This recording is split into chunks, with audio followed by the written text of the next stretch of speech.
We can start.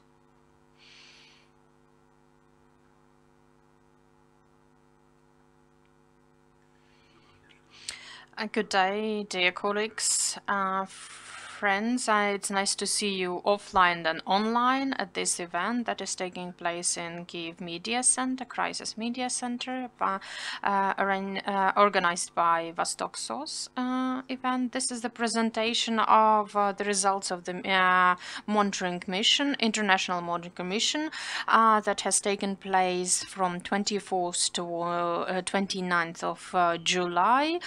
So the recent events at the area of the contact line, and in the course of these 5 days, the representatives of the Vostok SOS and other representatives of other organizations and countries that I will present today, they went through a number of settlements of locations near the contact line, monitoring of how the announced comprehensive and complete ceasefire is taking place, apparently, and you will see the results, and you will also be able to read the report that will be shortly published.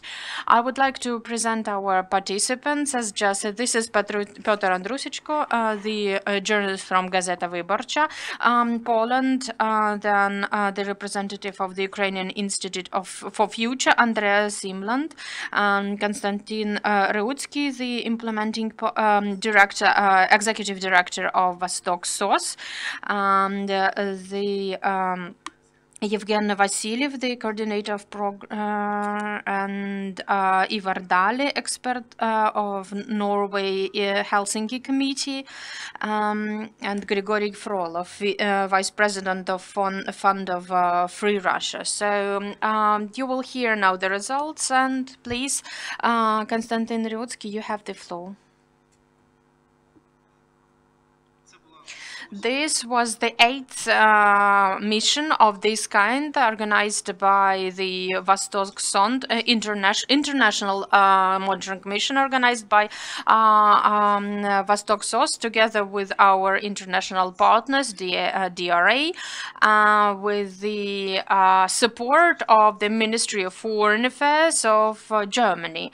In the course of the last 6 years, every year we had either 1 or 7 or 2 such missions taken place, and in total there are up to 30 European experts that took part in these missions. They were representatives of media, of NGO sector, and international organizations. We have for these 6 years we were monitoring the humanitarian situation in the area of hostilities, and the security situation, and the challenges that has risen due to the military aggression of the Russian Federation against Ukraine. In the course of this time period, we had 8 reports, thematic reports. You can read these reports at our website or at the website of the DRA. The reports were presented at the level of the governments of the European countries, namely we presented our reports to the in Bundestag in Germany, to the and also in France, and presented it to a number of diplomats of different European countries. And this work assists us, and it's a help in order to fairly cover the situation in Ukraine, in the east of Ukraine, and to assist with the building of a picture, forming of a real picture of this conflict in Europe. We were focusing this time at the announced ceasefire, and we wanted to know how whether it's adhered to, whether it's respected or not. This was our main focus. We have also monitored the situation with the freedom of movement, including across the contact line, and because due to the additional restrictions connected to COVID situation and humanitarian situation, and we also looked into the way how the military civil administrations are managing the situation, and also the issue of the upcoming local elections in the conflict zone. So our conclusions will be presented in the form of a report that is under construction, or it's being drafted right now. But today we wanted to share our first impressions from this mission with you. I will start that this event bears the title conflict in Donbass is not a frozen conflict. Perhaps this is the first and major our observation that the conflict is ongoing.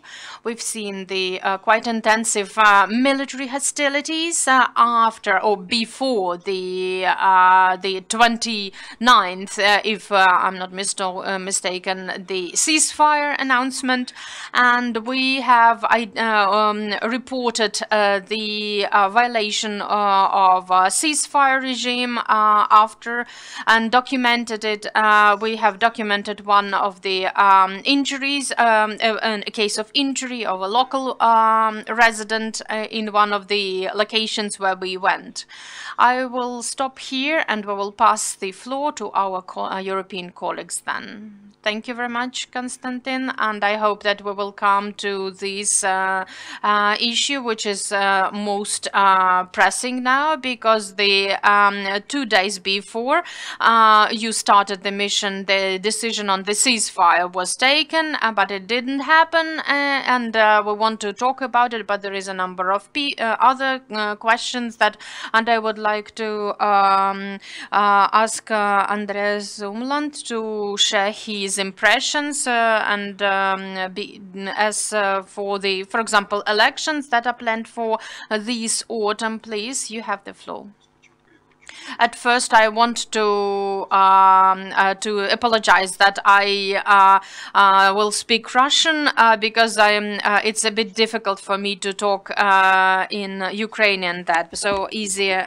And yes, indeed, I would like to say that, if not to shadow what has been said by the other members of the monitoring mission. So we didn't focus on one subject, and this subject, for example, this theme of elections it's one of the most controversial ones. That is the upcoming elections, local elections in October, in the area of hostilities. So I studied the issue of decentralization, had a number of publications on that, because it's quite important. These local elections are quite important because they're they are kind of legitimize the reform as such, how the those communities, amalgamated communities, are working. So it's kind of a relaunch for Ukrainian state of a kind. So there is a number of heavy arguments, heavy facts that indeed go for the point that the elections are needed in these locations. But still, for example, Konstantin and Yulia Shukan They also explained in another report the view, the monitoring mission that we had. It's available in Ukrainian, in English, and perhaps in a number of other languages. So there is a very strong arguments for the local elections and holding them in these areas of hostilities and close to the contact line. My conclusion, I don't know how my colleagues would view them, but still, from Stanitsa Luganska to Mariupol, we covered the area. Of course, not all the locations, but still, we see some numbers. So it's so I believe that that I'm standing against the holding of the local elections in these areas, because it's very difficult to hold elections in this location, because many people left the area. And so technically there are the available conditions are in de facto it's a martial law that exists in the area, but of course it is not called for that, but still, and there are strong position of the pro-Russian, and you can see that if Russia is meddling with the US elections, so do you think that there will be less messy in somewhere in Marinka, for example, on that? So it's one of the arguments of mine, and one of the facts that proved to me is that proved that it's not favorable for the elections. So what would be the point of these elections? The problem is with these close to contact line locations. They don't have now huge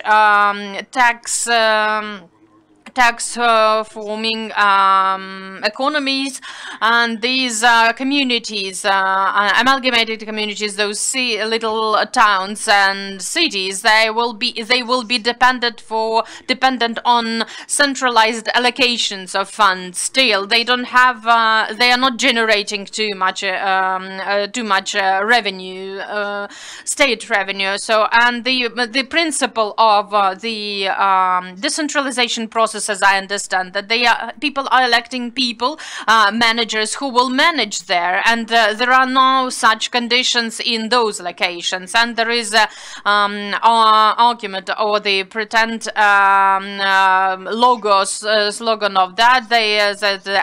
Eleanor, so-called Eleanor and Danner, they're planning to spread their area to the whole of the Donetsk and Lugansk regions. So there is this constant threat, and to hold local elections in such a pressurized and atmosphere, and to deal with these amalgamated communities and legislation on decentralization, it is not made for de facto situation of martial law, and I believe that this is not a practical solution presently, I believe. And here I support the report of Yulia Shukan and Konstantin about these military-civil administrations. There is a need to find the solution of these threats, to deal with this threat of autocrats and of military-civil administrations, and perhaps look for a solution or organization of a special transitional political system for these military-civil administration. And I can, for example, if I imagine that the communities should, or civil society councils should be created with these military and civil administrations, where they have the representatives of NGOs, media, business, and political parties that are would have certain influence at these military and civil administrations. There is an idea of creating of those, and I believe that local civil society, business, and media have to have a certain influence on the decision on who will be heading this military and civil administration. Presently, it's the president president who decides and the central level who decides on that. But it would be nice if civil society would influence these kind of decisions, who on the election of these kind of heads or managers of these military and civil administrations. And of course, thirdly,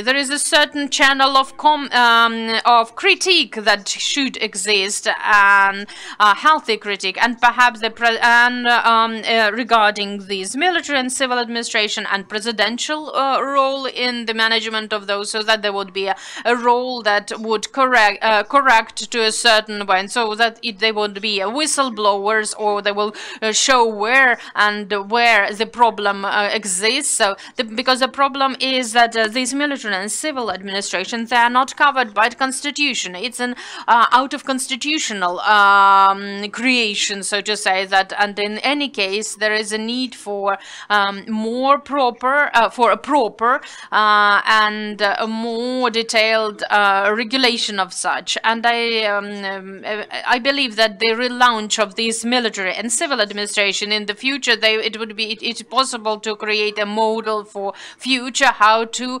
organize the transitional period at the now occupied territories, because one of the element of the model, it has the peace, because one of the ideas was that there is a peace corps, so UN peace corps that are entering the occupied territories, and it's one of the models. And perhaps there is a point for another model where there are no international peace corps, but the authority is being transferred to the Ukraine, to Kiev, and there is also possibility to organize a transitional period. And I can't see logically that the people for example, amalgamated communities are starting to be created from the scratch over there, and trying to taking part in elections and organizing the political life, healthy political life. So, but in this case, this military and civil administration could be an important factor. Of course, it's against what Russia sees the situation and the other agreements, but here I believe that Ukraine should push forward their side and look at the situation. So despite the fact that Konstantin and Yulia Shukana, who is not here now, wrote in that another report that I mentioned, and perhaps we will I believe that we will write down this argumentation against holding elections in the area of contact line. Thank you very much, Andreas Umland. Yes, it's quite interesting and argumented position. There are a number of opposers and supporters of these ideas, and but this is a very good launch of and start for argumented and well thought through discussion. And I would like, so you see that we had a mission, we had a monitoring mission, international mission with 5 representatives of different countries. We also had Yulia Krasnosilnikova, but she is not present here. And I would like to ask after our German expert of Ukrainian Institute for Future will have spoken. I would like to ask Grigory Frolov, the Vice President of the Fund of Free Russia, to share your observations and what your opinions that you have now formed based on the results of the mission. Yes, good day to everybody. Thank you very much for organizing this discussion and for Vostok SOS offering us the opportunity to go to the contact line. For me, this was the first experience of a kind to be in the area at the contact line. We went it from Sever Stanitsa Luganska to Mariupol. We covered all major locations and points. It of course offers a wide picture first, what I would like to note is the feeling of this unclear of rules that, of course, that are formed because between Russia and Ukraine there is this kind of a buffer zone of unacknowledged so-called republics. And if I will follow what Andrea said. So if we talk about decentralization versus military and civil administration, so definitely we have to speak that many military and civil administrations, they are in the locations which are in certain at a certain period of time where they were under control of the so-called LNR and DNR, and these so for example these are locations that have no access to Ukrainian media, but quite a strong coverage of the Russian media, and there is no actually the data on the electoral preferences of these people, and this adds more factors that should be taken into account when making decisions.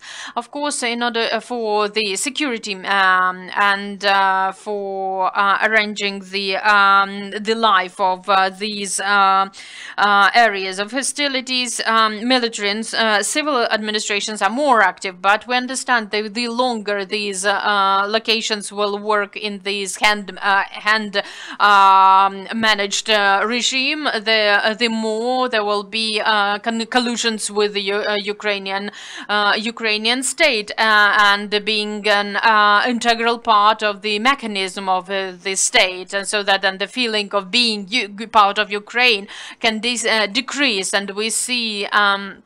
And we see this experience of, for example, we've seen people who are definitely 100% separated from any country, and so it's like, and the state for them is or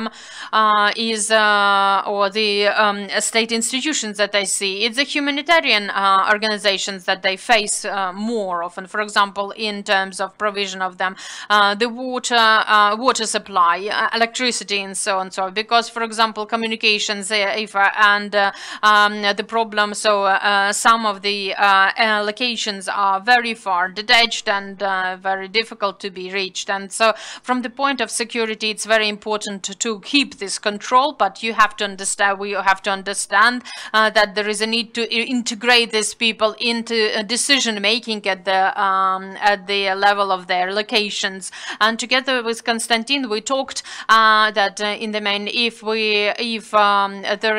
there will be a certain representative part, that people would live in these territories, they would have a control over what is happening at their locations. That's regarding decentralization. I would like to note also about the centers about the Center for Coordination of Green Corridors. So so this was one of the most remarkable during our visits, and what is it's very representative from the point of how the rules of play, the front line was created. So it was created in the course of Minsk agreements, and there were Ukrainian and Russian parties that had to take place there, and they had to monitor and coordinate the including the green corridors. And for example, if one group has to take from location,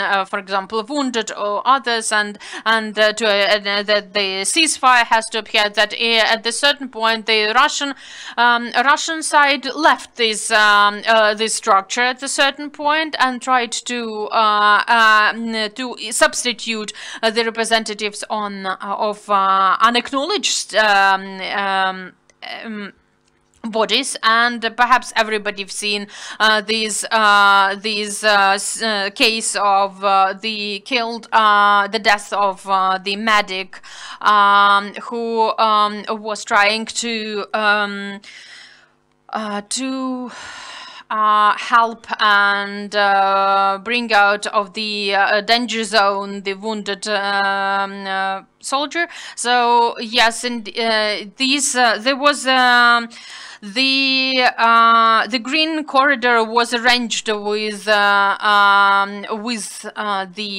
Lerner representatives and the so-called representatives, and so nobody will be accountable now for what has happened, actually, because there is no legal basis for the measure. So because through the body that was created in the course of the Minsk negotiations, so now there are military, indeed, military crimes that nobody can be taken accountable for, because there is no, and the situation for the negotiation process that takes place for 5 years now, and the regular meetings are taking place, and where Russia is taking part in, and in the course we're a situation where the things are absolutely unclear, foggy, and I believe that this is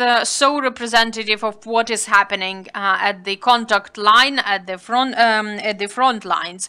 And we have to talk about it as loud as possible, because especially in Russia, but actually, and in Ukraine itself, actually, sometimes the conflict is being regarded as the frozen, and the frozen in the picture of the 2015, for example, when Slavansk was shelled. And we have to talk about more about this, and we have to explain how these frontline situation operates. So what is happening over there? How people in the villages over there live? Because the picture is completely different, and we can influence and the international community can influence the situation in a more efficient way if they have this information. That's it from my side. Yes, if we're talking based on what you have stated, yes, indeed. If we are talking that the further you go from the region where it happens, from the locations where it happens, for different people who are watching it, they have indeed the picture of 2014, and I would like to call upon Ivar Dale from Norway Helsinki Committee to share his opinions. So how do you believe? I would like to ask you to say a few words about the humanitarian situation, especially at the crossing points, entry-exit points, and I will also speak in Russian, sorry. I would like to thank Vostok SOS for such an opportunity to take part in this mission, to go to the east of Ukraine just on yourself. Of course, it's possible, but if you are over there, travel on your own, and when you travel with experts and talk to locals who know all the people who live there, it's very it's incredible experience for me personally and for the organization that I represent. I wouldn't say that I was surprised that there are hotspots still, hotspots of hostilities in the east of Ukraine, because if you follow the news cycle, yes, in Ukraine and Russia, people know about that. However, I noticed that my friends and colleagues, journalists in Norway, that whom I spoke afterwards about, that they were surprised, genuinely surprised, because I believe that in Western Europe, they believe that the war in the Donbass is over. So it's so everything is over there. It's peaceful, and everything goes according to a plan, to a certain plan of peaceful settlement of the conflict. That's not what we've seen there and heard there when we've heard the sounds of shelling, when we've seen people who were injured by shrapnel and got themselves stuck in this situation. I was also impressed by the fact that situation is so ambiguous. So because it's not one way, one picture. You can see a supermarket, for example, a gas station, and people playing, and it could be like at a certain location. It could be a picture from Uzhgorod or something like that. But then you look to the right and you see the entry-exit crossing points, the better, the dilapidated houses, and you understand that the whole generation of children, they will grow in this and with this reality, and they are come in terms with this, and they see it as a normal way of life, where they hear the shells blowing out, and they live with a situation where anything can happen at any second. I don't know how it influences, how this impacts the psychology of children, because it's not fair. It's unacceptable that children in the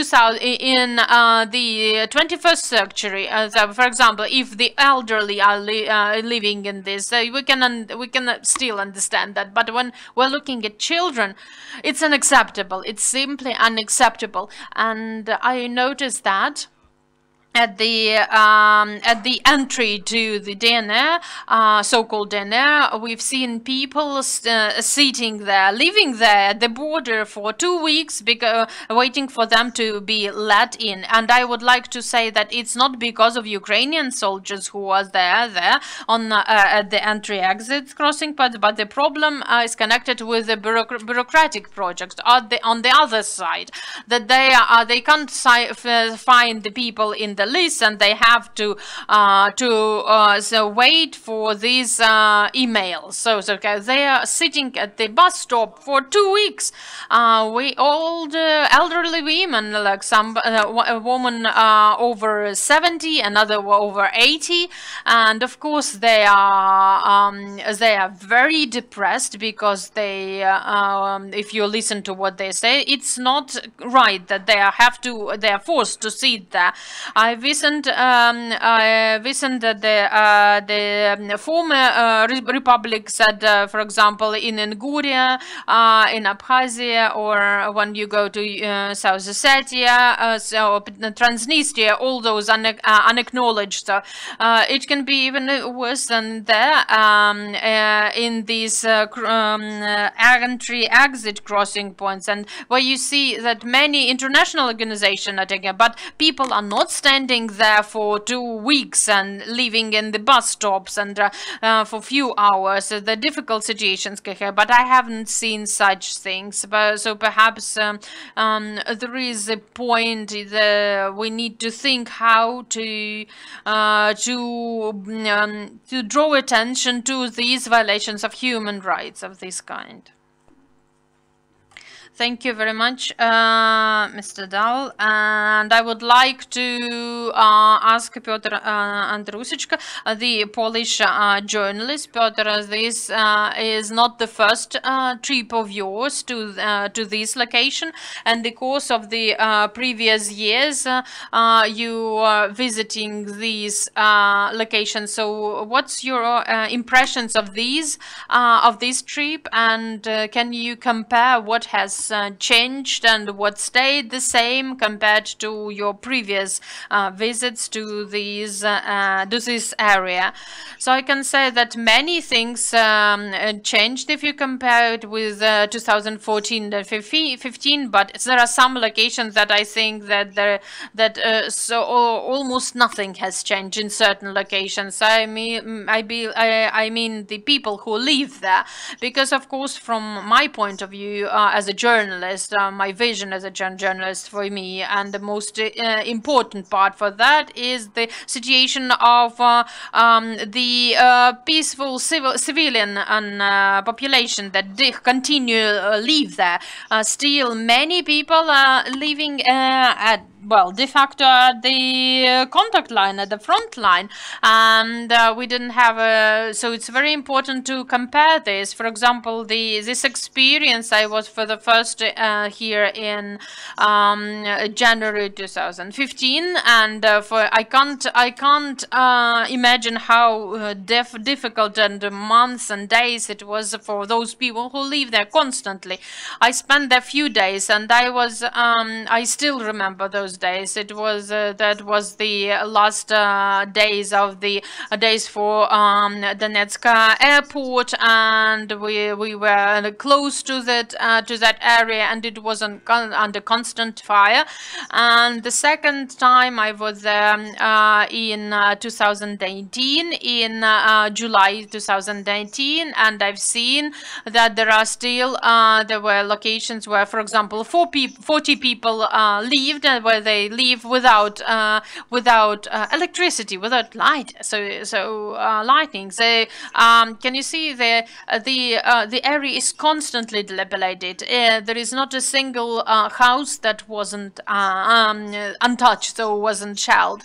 So people, usually those people are elderly that can't leave this area due to certain reasons. They can't leave because it's their houses and homes, and they can't leave. So it was very difficult psychologically. I wrote this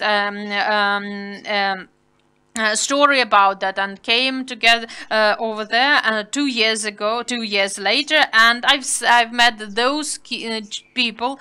I was able to talk to those very people. So it will of course be one.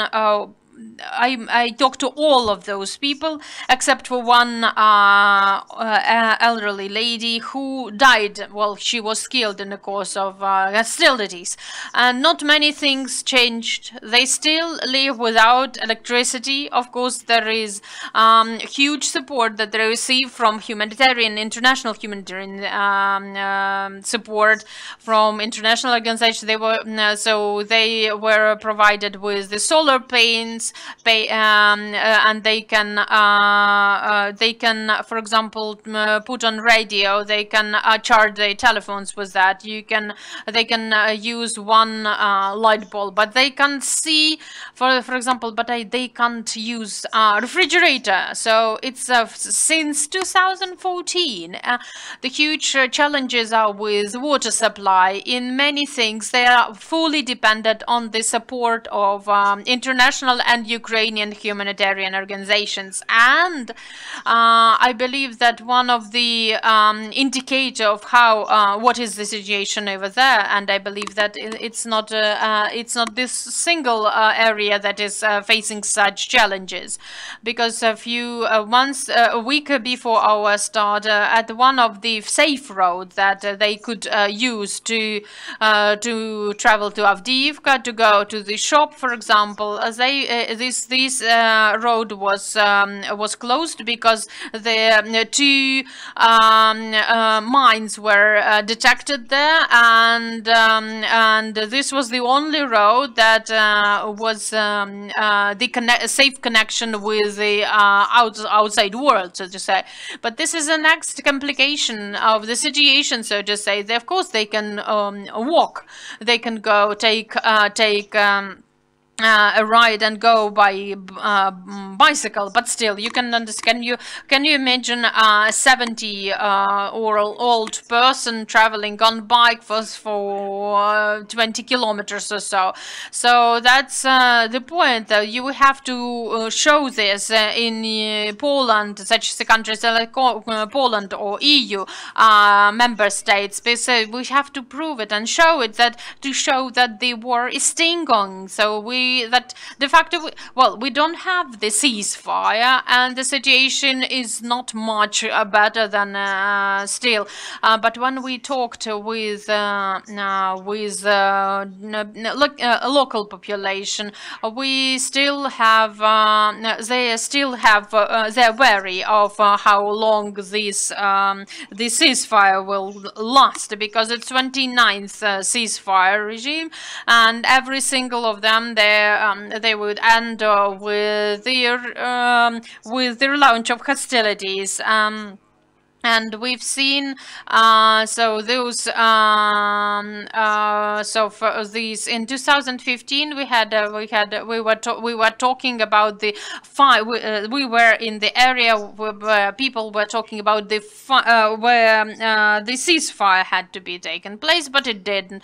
But de facto, this is the area of real hostilities, of military hostilities, and the hostilities can start tomorrow, the day after tomorrow, anytime. Thank you very much, Piotr, and thanks to your work and Poland readers, and thanks to what your colleagues are doing. Yes, with the people, they can learn about what is really happening at the contact line. We have still a bit of time, and if you have any questions, you can raise your hand and you can ask your questions. Pavlo Generenko, the Center for Strategic Research. Did you have contacts with the two organizations I'm interested, organization or project? This is OSCE and Tripartite Group. So did you contact with them? Did you talk with them? So these bodies you were in contact with, were they asking for you, for example, to provide a report on, or was there any interaction between you? And the second question to you, because I've seen it in your Facebook page, that this picture where you had Troitsky in KPP or any or others, so there is a number of people for a few weeks, they live over there. So I had I think that it's not only so-called DNR side didn't let them go, but Ukraine as well. Could they do something? So what could have been done for, and what is not being done from Ukrainian side? So I talked about this, Ivar talked about the situation. It's very difficult situation about those people who got stuck at this as this. This is a problem from the side of the so-called DNR, because they are demanding from those people who have to go to the DNR territory, even if it's with the people who live in Donetsk or this territory, they require that they would be in the lists. No, in this side, Ukrainian side provides. So there was a photo that they're showing that they are sitting at on the street. It's during the day. Daytime. So this entry-exit crossing point, they have special managing procedures. So, the Ukrainians are asking, letting them stay there, and they let them have their tents over there. They provide them with food and water by Ukrainian side. But there is Ukraine can't do any more for them. So I can't see any solutions or anything that could be done on the Ukrainian side. Perhaps to add more extra pressure to the other side, so that because it's very strange situation, just like that when this is connected to the situation with the people who live there in Donetsk, and the people and the other side don't let them in. And as for the contact with the OSCE in line, we didn't had such contacts, and I would like, there was no point to do that. Konstantin will say a few more things about the idea behind this mission. So this mission is a bit, the OSCE monitoring mission is special monitoring mission. It's a bit different, so it's absolutely different one, because in the scale and the logic of their work is a bit different, and they are they are international, so we're also international mission, but we were going there under the auspices of the local activists that were showing us. We had a representative from Russian Federation, but he is not representative of the Russian government, definitely, well, apparently, as you see. Whereas in OSCE there are representatives of state, and we've seen those cars, we've seen the observers, but I'm talking here with the OSCE mission here in Ukraine, but we didn't had any questions for them. We didn't have contact, and there was no and it wouldn't be logical. We were asking the local how they react to these visits and how this special monitoring commission and their presence is being felt. We had, but we had a bit different target questions and tasks for this mission. I believe that MISI, or similar to our, they are more flexible in terms that they are mobile, more mobile. We were one of the first who documented the, for example, the injury of one of the locals in Avdiivka when we came there the next day after the shelling of the incident, when after the shelling of the area of Avdiivka from the side of the uncontrolled by government of Ukraine territories, and the representative of SMM and OSCE, they called them after us. They didn't come, even they called them and they did the phone interview. So we have had more possibility to move. We're less restricted by our mandate, and the mandate OSCE provide them wider opportunities in getting information from the official authorities, but it is limited them in terms of movement and the choosing of sources of information to a certain extent. But I'm not a criticizer and opposer of OSCE, and I believe that in the course of the years they did a huge job and collected quite a lot of facts of a Russian presence in the east of Ukraine, more than any other organization. And the information that they are collecting is becoming visible and evident, that and can be used in, for example, in the International Criminal Court. And of course, the OSCE is a consensus body, and Russia is a member of the OSCE, a participating state of the OSCE, and they are also they have their representatives in the special monitoring mission, and they're trying to partially block to a certain extent these activities, but they are not managing to achieve in many cases, but we have but our missions are additional. We did a different job. As for the three-party group, the issues that we worked with, they were of the humanitarian area. We have a problem now with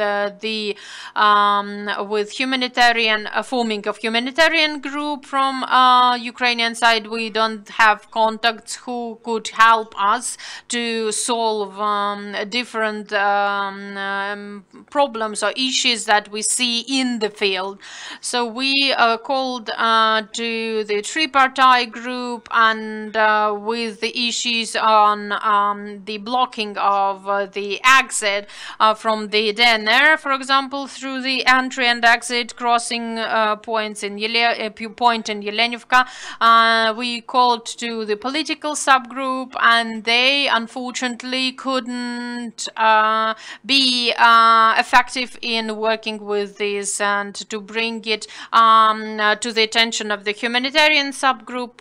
We hope that soon there will be adequate representatives of the humanitarian subgroup from the side of Ukraine that will allow us to communicate about these kind of issues on a more efficient, in a more efficient manner. Thank you very much, Konstantin. We have just a few more minutes. Perhaps somebody else have any questions? If you don't, then I have one final question. So you will publish the report on the results of this monitoring mission. Will it have certain recommendations for Ukrainian authorities or for international community? Because we were talking about this, the fact that conflict is not frozen one, and not a frozen one, and you were talking. So will there be any recommendations? Yes, just like in any previous reports, we are not only researching certain issues, but we are formulating, drafting certain recommendations for Ukrainian authorities, for the Ukrainian government, and for international community. I wouldn't be able to say now what will be the list of these recommendations, but definitely we will talk about the need to improve the infrastructure in the area of hostilities. We will talk about the need for the improvement of the economic relaunch of the economy of the region. We will talk about the need to improve the Institute of Military and Civil Administration. That is, it is clear that they will stay after the 25th of October to work at certain territories, and definitely they need to be reformed significantly in order to be efficient institute. And perhaps my colleagues add what we would like to add as or what areas we would form our recommendations in Ukrainian for the Ukrainian government. I would like to add that partially that to the colleagues.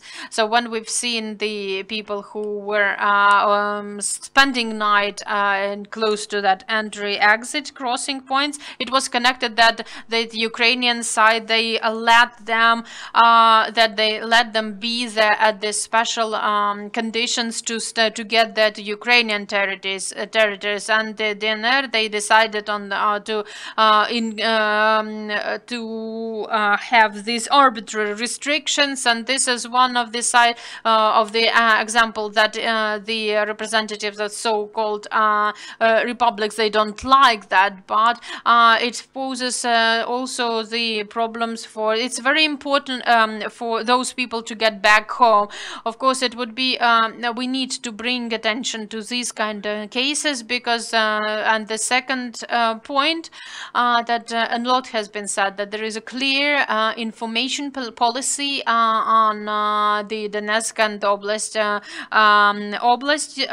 as for the areas of potential hostilities, but we see that there is no information policy as such, and even the broadcasting can't be it's not it's the things that can be settled in a easy way, and it doesn't cost too much, but Ukrainian side has to deal with that. So we have to remember about that. Thank you very much, Grigori.